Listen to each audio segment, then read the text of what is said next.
નમસ્તે મિત્રો, ધર્મ મનીષ પંડ્યા ઓફિશિયલ ચેનલ પર હું મનીષ પંડ્યા આપ સૌનું સ્વાગત કરું છું. મિત્રો, આજના વિડીયોમાં આપણે વાત કરીશું ગીતા જયંતિ વિશે. કળિયુગની શરૂઆતના 30 વર્ષ પહેલાં ભગવાન શ્રી કૃષ્ણએ કુરુક્ષેત્રના મેદાનમાં પોતાના સગા સંબંધીઓ સ્નેહીઓ સામે યુદ્ધ કરવા માટે મૂંઝાઈ અને વિહવળ બની ગયેલા એવા અર્જુનને જે ઉપદેશ આપેલ તેને શ્રીમદ ભગવદ્ ગીતા તરીકે આપણે સૌ જાણીએ છીએ. આ દિવસ હતો માગસર સુદ 11નો એટલે કે મોક્ષદા 11નો. આ દિવસ ગીતા જયંતિ તરીકે મનાવવામાં આવે છે. એ સમય દ્વાપરયુગનો હતો. આ ઉપદેશ 18 અધ્યાયોમાં છે, જેમાં પ્રથમ 6 અધ્યાયોમાં કર્મયોગ, ત્યાર પછીના 6 અધ્યાયોમાં જ્ઞાનયોગ અને ત્યાર પછીના 6 અધ્યાયોમાં ભક્તિયોગનો ઉપદેશ અપાયો છે. ગીતા જયંતિનો દિવસ મોક્ષદા એકાદશીનો પણ દિવસ છે. માન્યતા એવી છે કે આ એકાદશીનું વ્રત કરવાથી આપણા મૃત્યુ પામેલા પૂર્વજો માટે સ્વર્ગના દરવાજા ખુલે છે. ભગવાન શ્રી કૃષ્ણએ આપેલો શ્રીમદ ભગવદ્ ગીતાનો ઉપદેશ એ ફક્ત અને ફક્ત ઉપદેશ નથી, પણ માનવીય જીવન કેવી રીતે જીવવું જોઈએ તે આપણને ગીતા શીખવે છે. કુરુક્ષેત્રના મેદાનમાં અર્જુન તેના વિરોધ પક્ષે પોતાના જ પરિવારના સભ્યો અને સંબંધીઓને જોઈ તેમની સામે યુદ્ધ કરવાનું મુલતવી રાખવા કહે છે. ભગવાન શ્રી કૃષ્ણને અર્જુન કહે છે કે હું યુદ્ધ નહીં કરું. હું મારા પૂજ્ય ગુરુઓ અને સગા સંબંધીઓની હત્યા કરીને રાજ્ય મેળવી ખુશ થવા ઈચ્છતો નથી. એના કરતાં તો ભીખ માગીને ખાવું એવા જીવનને હું શ્રેયકર માનું છું. ત્યારે અર્જુનના રથના સારથી બનેલા ભગવાન શ્રી કૃષ્ણ અર્જુનને તેના કર્તવ્યો અને કર્મો વિશે જણાવે છે. અર્જુનની આત્મા પરમાત્માથી લઈ અને ધર્મ કર્મ સાથેની જોડાયેલી દરેકે દરેક શંકાનું નિદાન કૃષ્ણ ભગવાને કર્યું. આ ભગવાન કૃષ્ણ અને અર્જુન વચ્ચે થયેલો સંવાદ એ જ આપણું હિન્દુઓનું પવિત્ર પાવન શ્રીમદ ભગવદ્ ગીતા.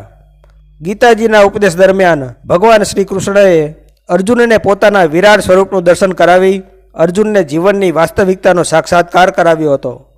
કૃષ્ણએ આપેલા ગીતાના ઉપદેશથી અર્જુનનો મોહ ભાંગ્યો.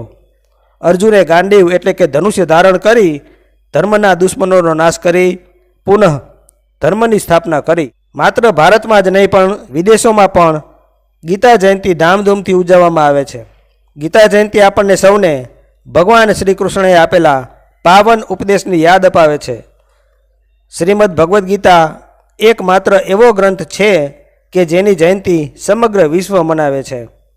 અમુક દેશોમાં શ્રીમદ ભગવદ્ ગીતા વિદ્યાર્થીઓના અભ્યાસક્રમમાં સામેલ કરી ભણાવવામાં આવે છે. શ્રીમદ ભગવદ્ ગીતા આપણને મનુષ્ય જીવનની વાસ્તવિકતાનો પરિચય કરાવી નિસ્વાર્થ કર્મ કરવા માટે પ્રેરે છે. ગીતા અજ્ઞાન, દુઃખ, કામ, ક્રોધ, મોહ, લોભ વગેરેમાંથી મુક્તિનો માર્ગ બતાવે છે. ગીતાના અભ્યાસ, શ્રવણ અને ચિંતન વડે જીવનમાં શ્રેષ્ઠતાની ભાવના વિકસે છે. જીવનની દરેકે દરેક સમસ્યાઓનું નિરાકરણ શ્રીમદ ભગવદ્ ગીતામાં મળી રહે છે. ન્યાયાલયમાં પણ શ્રીમદ ભગવદ્ ગીતાના ગ્રંથ પર હાથ મૂકી સોગંદ લેવડાવી જુબાની લેવાય છે. ગીતા જયંતિ કેવી રીતે મનાવવામાં આવે છે? આ દિવસે શ્રીમદ ભગવદ્ ગીતાના પાઠ કરવામાં આવે છે. સમગ્ર વિશ્વના કૃષ્ણ મંદિરો, ખાસ કરીને ઇસ્કોન મંદિરોમાં ભગવાન શ્રી કૃષ્ણની અને શ્રીમદ ભગવદ્ ગીતાની પૂજા કરવામાં આવે છે. આ દિવસે લોકો ઉપવાસ રાખે છે. આ દિવસે લોકો ગીતાજી વાંચે અને સાંભળે છે. ડૉક્ટર પાંડુરંગ શાસ્ત્રી આઠવલે દ્વારા વર્ષોથી સંચાલિત એવા સ્વાધ્યાય પરિવાર દ્વારા ગીતા જયંતિના દિવસે વક્તૃત્વ સ્પર્ધાનું આયોજન કરવામાં આવે છે.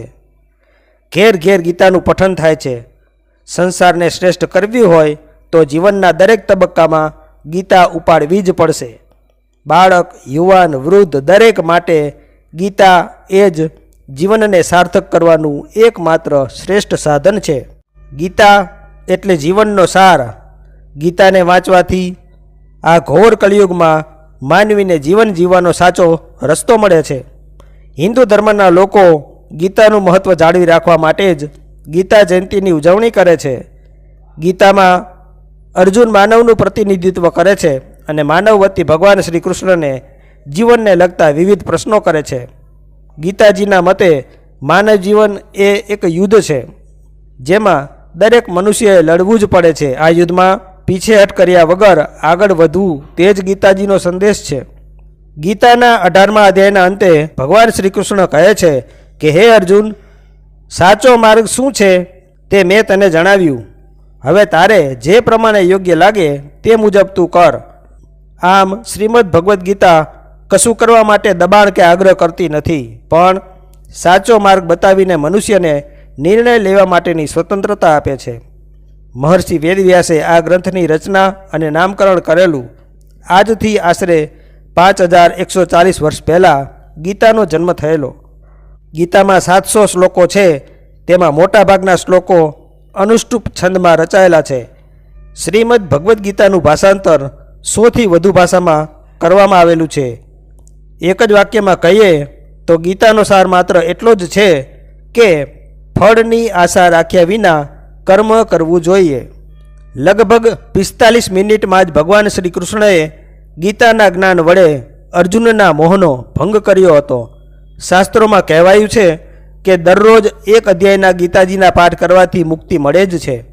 ગાંધીજી પણ કહેતા હતા કે હું જ્યારે સંકટમાં પડું છું ત્યારે ગીતાનો સહારો લઉં છું.